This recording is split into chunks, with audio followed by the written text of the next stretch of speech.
Okay guys, this is going to be a bit of a video on what to expect next week when we get into January and the difference between the compete and the season program.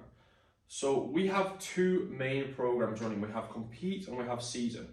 Compete is our original program. That is the way that I've programmed for the last sort of 4 years that this has been running, and it is a overall balance of everything that you need to compete in CrossFit, and that is why I love this program so much. We have a lot more people on this version of the program because it is more relevant to a lot of people. Most people want to compete at different times of the year, not specifically focused on just quarterfinals or trying to get to semifinals. They want to do those events and do well in quarterfinals, for example, in the Open, but it's not their annual priority. Their priority is being good at all areas, slowly improving in everything all the time, and just building that base constantly and being able to compete when they like at different times of the year. And that is what the compete program will continue to do going into next year. One thing that I'm adding to the compete program is a option on the workouts. What I've found is, especially when we do really intense or heavy or high skill workouts, it can be a little bit demotivating for people who are either sort of recovering from sickness, recovering from injury, or they've just had a really tough period, maybe at work or with family or things like that they've got going on, and they don't have it in them in that day to push really hard on a really difficult workout.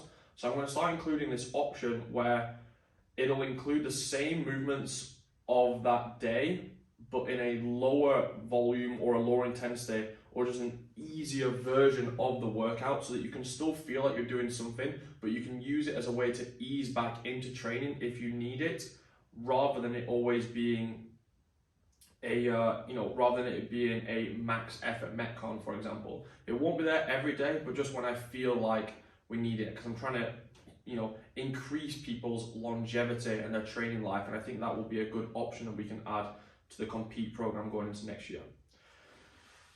Talking specifically about the season program, from January you're going to see a few differences, and I'm going to go over them now. We've got the way that the sessions are structured. You've got the inclusion of team workouts, and you have quarterfinal specific prep. The general program in between compete and season is going to stay very similar. It's not my goal to write two completely different programs. That would just be kind of weird, okay? I have one style of training and one style that I think works really well and has been working really well, and I just add different variations to that depending on people's goals. So the season program, you should be following this if your goal is to compete really hard at quarterfinals, to prioritize that over the next 3 months and try and finish as high as that as you can, or if you're an athlete that wants to advance to semi-finals. So if you're looking to advance to semi-finals, you need to move over to the season variation of this program. If you're looking to completely prioritize quarterfinals, again, you should be on season.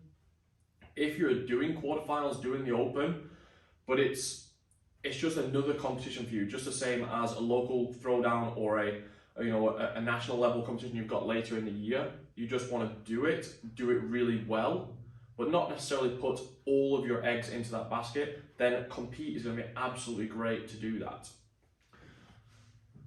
So the season program, like I said, the actual training content will stay very similar to compete.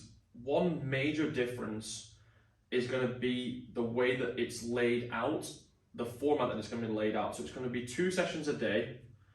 You're going to have the option to increase or decrease the volume in each of those sessions, or you will have to make a decision to condense that into 1 session. And it'll be laid out very similar to like competitors now, with the optional parts or training structure and notes that allow you to do that. But what I'm going to do is lay out what I believe is the optimal way to split up the day's training into 2 sessions. And that's not necessarily going to be like compete, where it's a lot of the main work in 1 session and then just an engine session in the other one. It is going to be split up in the way that I believe is best structured for the day. So you might have, for example, some weightlifting and some engine work in the morning, and then an intense CrossFit workout in the afternoon with some recovery. So that again is just going to be an ideal, and there's going to be notes on how to structure it based on if you are someone who has full-time training capacity, or does one session a day, or does 2 smaller sessions a day. It's just going to be notes to help you adapt the training in that way. But that is going to be a major difference in the layout. Another big difference is going to be the inclusion of team training. And this is not necessarily like, partner workouts or fun team workouts that we do already have in Compete. This is going to be specific team training for quarterfinals and semifinals.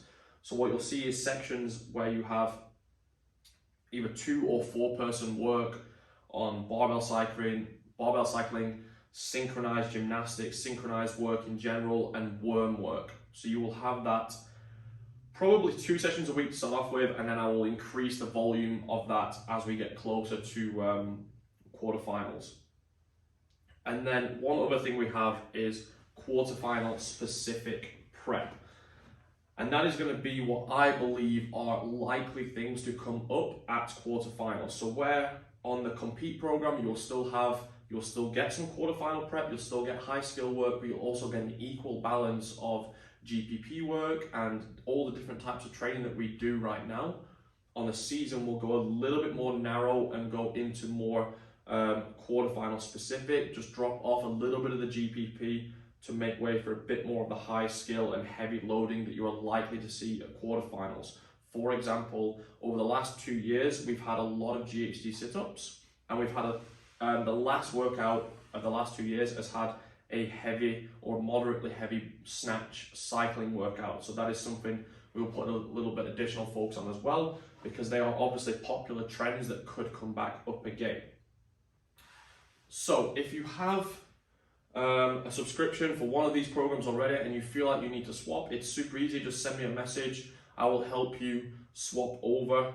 But do not confuse this with if you want to do well in quarterfinals, you have to be on the season program.